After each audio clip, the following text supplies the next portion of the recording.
தமிழ் கவிதைகளின் ஆழத்தை விரும்பினால் இதை பார்க்க வேண்டும்.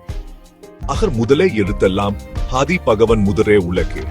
அகர முதல எழுத்தெல்லாம் ஆதி பகவன் முதற்றே உலகு.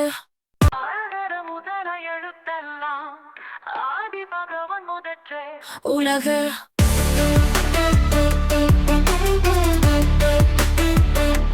உலகு.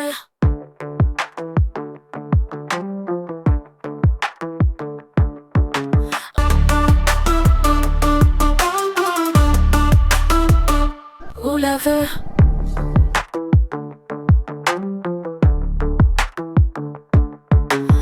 அகர முதல எழுத்தெல்லாம் ஆதி பகவன் முதற்றே உலகு. இறைவன் அனைத்து படைப்புகளின் தோற்றமாக உள்ளார் என்று எமக்கு சொல்கிறது. அதை யோசித்து பாருங்கள். ஒவ்வொரு சொல்லும் ஒவ்வொரு எண்ணமும் ஒரு எழுத்தால் தொடங்குகிறது. அதே போலவே நம்முடைய பிரபஞ்சம் ஒரு ஒற்றை ஆதாரம், ஒரு தெய்வீக ஆரம்பத்துடன் தொடங்குகிறது.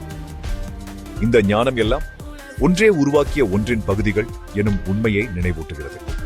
இது பன்மைத்துவத்தில் ஒற்றுமையை குறிக்கொண்டு மதிக்க அழைக்கிறது. அகர ஒலியே எல்லா எழுத்துக்களுக்கும் முதல். அதுபோல் ஆதிபகவன் உலகிலுள்ள உயிர்கள் எல்லாவற்றிற்கும் முதல்வனாக இருக்கின்றான்.